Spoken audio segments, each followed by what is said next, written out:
जब air sirens होते थे तब तो हमें बंकर्स में इमीडिएटली भागना पड़ता था। तो हेल्प के लिए कोई नहीं हेल्प आता। के लिए मतलब कोई नहीं, मतलब यदि हेल्प होती तो कि लोकल पीपल हेल्प नहीं करते थे। कि रो पड़ती थी बुरी तरह से कई बार तो। मम्मा जब आंखों में आंसू चलना फोन काट हो जाता था इसका। यूनिवर्सिटी वालों ने हमारा कोई साथ नहीं दिया, हमारा हॉस्टल वालों ने साथ नहीं दिया। हम कहते रहे कि हम बच्चे को बुला लेते हैं, अभी 1,20,000 की उस पर टिकट हो रही थी हमारी। हमने कहा हम जैसे मर्जी करवा लेंगे, बच्चे को हमने बुलाना, प्लीज़ आप भेज दो। कहते नहीं, ऑफलाइन क्लासेस होगी। जो मेरी बच्ची के साथ हो रहा है, भगवान ना करे किसी बच्चे के साथ, सब बच्चे सलामत आए, अच्छे से अपने घर आए। मेरी बच्ची के पास पैसे ना होते तो आज ये बेटी घर पे मेरे पास नहीं होती। ऑपरेशन गंगा के तहत भारतीय छात्रों का आना लगातार जारी है। हम आपको लगातार इसकी कवरेज दिखा रहे हैं और किस तरह से स्टूडेंट पैनिक हैं। जो माहौल वहाँ पर था उसके बावजूद वो हिम्मत कर कर यहाँ पहुँचे हैं। परिवार लगातार स्वागत कर रहा है। हमारे साथ हैं रिया हैं और उनकी मदर हैं। रिया, आप काफ़ी पैनिक भी हो गए थे, रास्ता भी भूल गए थे, हमें सुनने में मिला, जैसे आंटी ने बताया। क्या सिचुएशन थी वहाँ की? Situation was completely drastic there in hostel. हमें एयर सायरेंस सुनने को मिलते थे, फिर इमीडिएटली हमें बंकर्स में वहाँ पे जाना पड़ता था। किसी भी स्टेट में हो, फटाफट हमें बंकर्स में जाना होता था।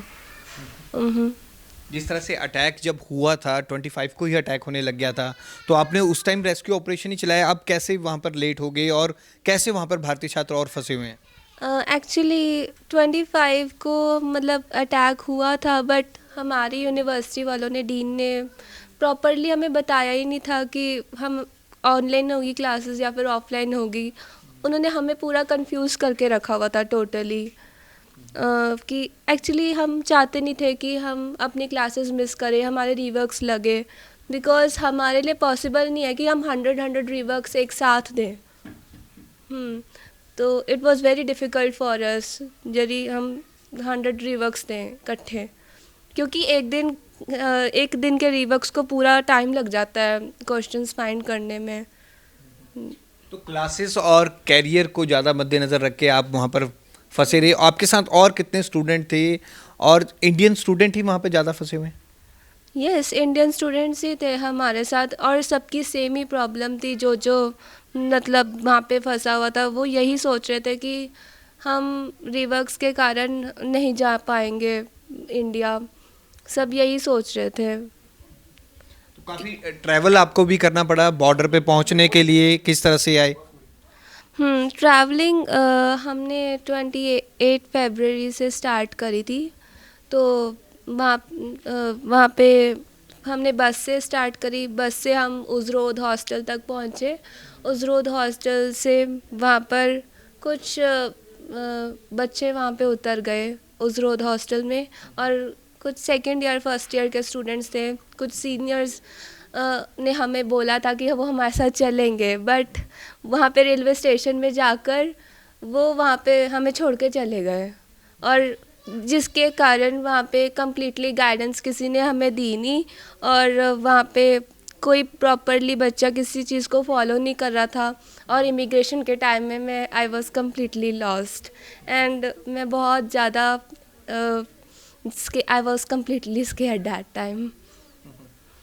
जो स्टूडेंट वहाँ पर अब फंसे हुए हैं, किस तरह की आपने वहाँ पे सिचुएशन देखी?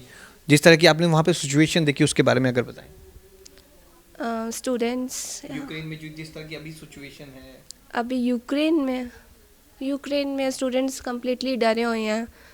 वहाँ पे मार्केट्स भी बंद हो गई हैं अब तो। वहाँ पे फूड वगैरह शॉर्टेज हो गई है, और काफ़ी प्रॉब्लम्स वहाँ पे। और एटीएम्स वगैरह कम्प्लीटली सील्ड हैं। बच्चों को कैश विड्रॉ करने में बहुत डिफ़िकल्टी होती है। पेरेंट्स यदि ट्रांसफ़र करना चाहें मनी वो कर ले, but they only accept cash.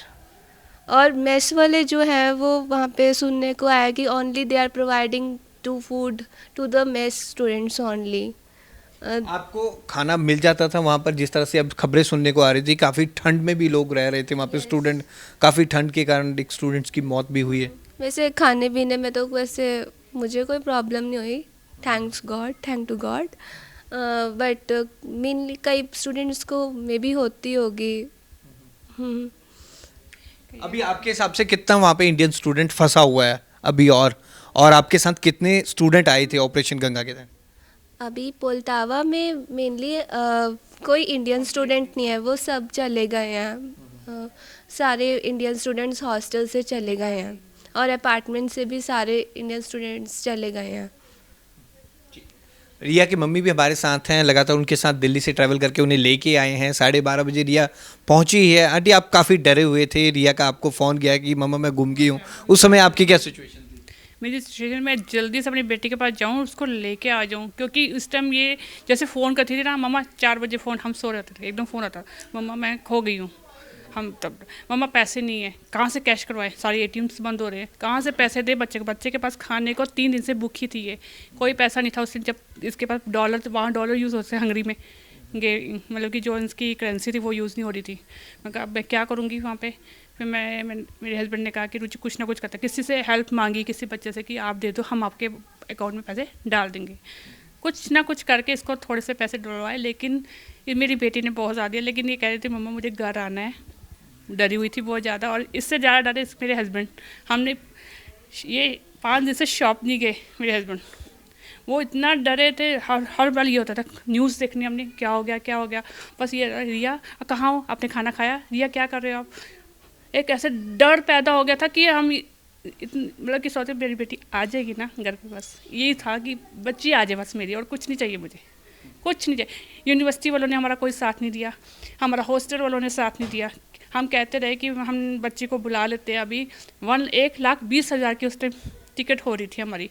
हमने कहा हम जैसे मर्जी करवा लेंगे, बच्चे को हमने बुलाना, प्लीज़ आप भेज दो। कहते नहीं, ऑफलाइन क्लासेस होगी, अपनी जिम्मेदारी पे लेके जाना चाहते हो ले जाओ बच्चे को।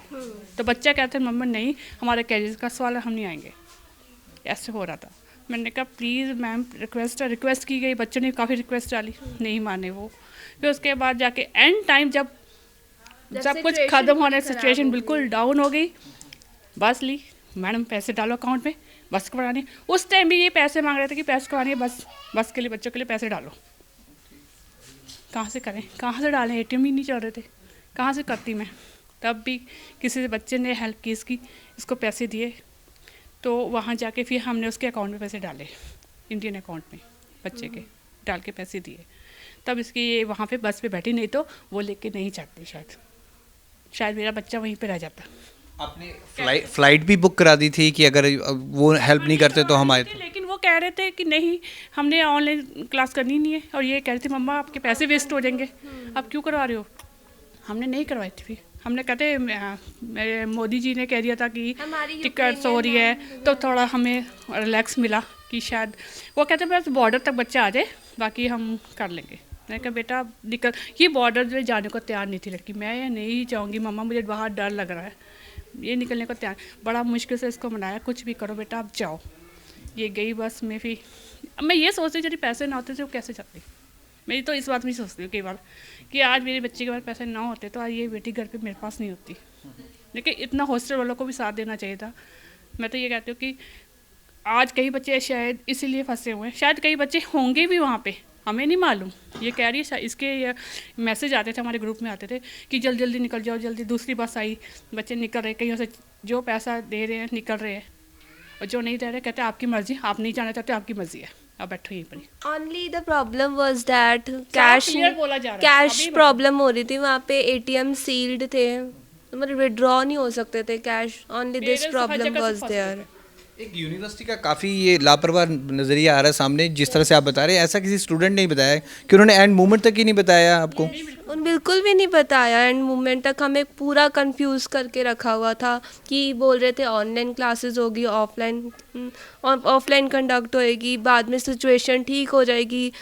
हमारी यूक्रेनियन टीचर ऐसे बोल रही थी जैसे इंडिया और पाकिस्तान का युद्ध होता है, वैसे ये मतलब कि नॉर्मल है रशिया और यूक्रेन का। मेरी बेटी तब मैं रिलैक्स हुई, जब मुझे थोड़ा सा अच्छा लगा। क्यों? जब मेरी बच्ची को वहाँ पहुँच गई सेफ जगह बॉर्डर पे, वहाँ पे जहाँ मोदी जी ने बच्चों को कमरे दिलाए हुए थे, बच्चों को खाने को कुछ मिल रहा था, तब मेरे हस्बैंड ने शायद खाना खाया उस दिन कि रुचि मैं खाना खाऊंगा, नहीं तो मेरे हस्बैंड भी खाना नहीं खाते। Border was very nice, really उन्होंने वहाँ पे पूरा सिस्टमैटिक वे से किया था। मोदी जी ने अरेंजमेंट किया था, और एयरपोर्ट तक मेरी बच्ची सेफ गई, बस इसका किया हुआ था। एयरपोर्ट पे गई, कोई तकलीफ नहीं आई मम्मा, मैं बस एयरपोर्ट पे बैठ गई हूँ, तब जाके बिल्कुल फ्री माइंड था। एम्बेसी वालों ने हमें पूरा अच्छे से मतलब खाना भी दिया, फ्रूट्स वगैरह, कमरे जूस अच्छे दिए, वगैरह, बहुत अच्छे residence फ्रूट्स जूसेस और सूप्स वगैरह और ब्रेड्स अवेलेबल थे डिफरेंट डिफरेंट, और वाटर अवेलेबल, बच्चे हाइड्रेटेड बहुत रहे। अच्छा क्या ऐसा भी हुआ कि काफी दिनों तक आपने खाना नहीं खाया वहां पर पैनिक की वजह से? जब बस से मींस पैनिक हो रहा था कि मैं खाना, इसने पापा को झूठ बोला अपने, इसके पास पैसे नहीं होते थे जेब में, इसके पापा रोज फटके, बेटा खाना खाया आपने? हाँ पापा मैंने खा लिया, पेट भर गया मेरा, पापा मैंने खा लिया, पापा खा लिया। लेकिन लास्ट टाइम जब इसने, मैंने इससे पूछा, जब इसने आना था, कहती मम्मा सच बोलूं मैंने 3 दिन से खाना नहीं खाया। मैंने वो जो चिप्स खरीदे थे, मैंने बिस्किट खरीदे थे, लास्ट टाइम मुझे पता चल रहा था कि हमें कुछ खाना इकट्ठा करना है हंगरी से, तो मैंने बिस्किट चिप्स लिए हुए थे, वो आज भी मैं आपको शो कर सकती हूँ, बिस्किट इसके पास संभाल के रखे हुए हैं, अपनी बहनों के लिए लाई। कहती मैं क्या खा लिया, कैसे आती, छोटी बहन है इसकी, छोटी है, कहती कि आपके लिए मैं वो लाई हूँ, वो इसने कुछ नहीं खाया, उनको दे दिया, और जो वहाँ से प्रोवाइड हुआ था खाना, इसको ब्रेड जो भी जूसेस वो उसने खाया। हाँ वो मैंने खाया था, वो उसने खाया, वहाँ आके खाया, वहाँ बॉर्डर पे, आके जहाँ पे खाया इसको था। सेफ्टी मिली, अदरवाइज मेरी बच्ची ने नहीं खाया। एम्बेसी वालों ने बहुत अच्छे से सिस्टम किया था, थैंक यू मोदी जी। हमेशा पापा के सामने स्माइल फेस, पापा बहुत खुश, पापा कुछ नहीं हुआ, पता नहीं कैसे ये लड़की, लेकिन मैं देख रही हूँ कि जैसे इसकी हालत थी, रो पड़ती थी बुरी तरह से कई बार, तो मम्मा जब आंखों में आंसू थे ना, फ़ोन कट हो जाता था इसका, कि ये टेंशन नहीं देना चाहती थी हमें बिल्कुल भी।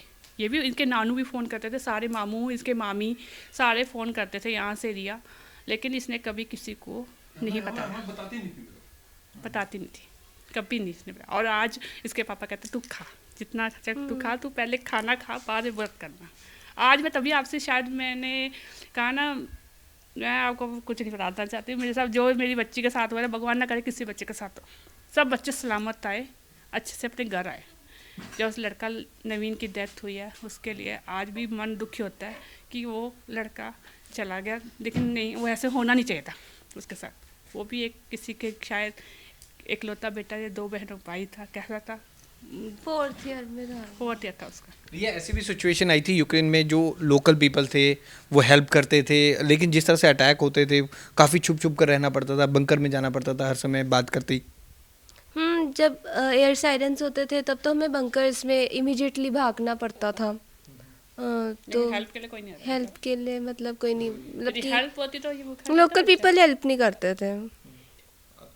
ठंड बहुत होती थी, ठंड बहुत, it was very chilled out, minus में वहाँ पे temperature no yes minus, but ठंड थी वहाँ पे, यस ठंड। अब फाइनली आप इंडिया पहुँच चुके हैं, अपने घर में पहुँच चुके हैं, कैसा फील हो? आई एम वेरी हैप्पी, बहुत ज़्यादा खुश है मम्मा। आज मैं मामा अपनी मामी को स्पेशल फोन कह रही है, मम्मी मेरे लिए आज, इसकी मामी मुझे क्या बनाऊँ बेटा तो बताओ मम्मी, जो मुझे आपको पता है मेरे फेवरेट राजमा चावल पनीर सब बनाओ, मैं सब कुछ खाऊंगी। मैंने इतने टाइम, जो बच्चे ने खाना ना खाया वो सब कुछ खाना करेगा। मम्मा आलू के परांठे खाने हैं, मम्मा मुझे ये खाना है, मीठी डिश में मुझे ये खाना, गुलाब जामुन सब कुछ खाना है, मुझे सब कुछ चाहिए। मैं कहा सब कुछ मिलेगा, तू आ तो जाए एक बार मेरे पास। जब हम वहाँ पे एयरपोर्ट पे गए, इसने वहाँ पे जबकि रिपोर्टर सारे आए हुए थे, ये वहाँ से छुप के निकल गई, इंटरव्यू नहीं दिया इसने। क्यों? ये वो होते ना गेट नंबर होते 1 2 3, जबकि इन्होंने आना था 4 से, इनको बोला गया था नहीं 6 से आना था, ये 1 से निकल के आ गई। कहती नहीं मम्मा मैं फेस नहीं कर पाऊँगी किसी को, मुझे नहीं करना फेस, मैं उस चीज़ से नहीं जाना चाहती जो मेरे साथ हो चुका है। रिया अब फाइनली इंडिया पहुंच चुकी है, बल्टाना जिला मोहाली के रहने वाले हैं, उनकी मां के हम खुशी देख सकते हैं, और जिस तरह का मंजर उन्होंने वहां बताया, वो उम्मीद कर रही हैं कि सभी भारतीय छात्र भी इंडिया सकुशल वापस लौट आएँ, और खासकर इंडियन एम्बेसी और ऑपरेशन गंगा के तहत जो बच्चे पहुंच रहे हैं उस पर भी वो आभार व्यक्त कर रही हैं। कैमरामैन अमित के साथ भगवत सिंह, पंजाब केसरी, जगबानी टीवी, चंडीगढ़।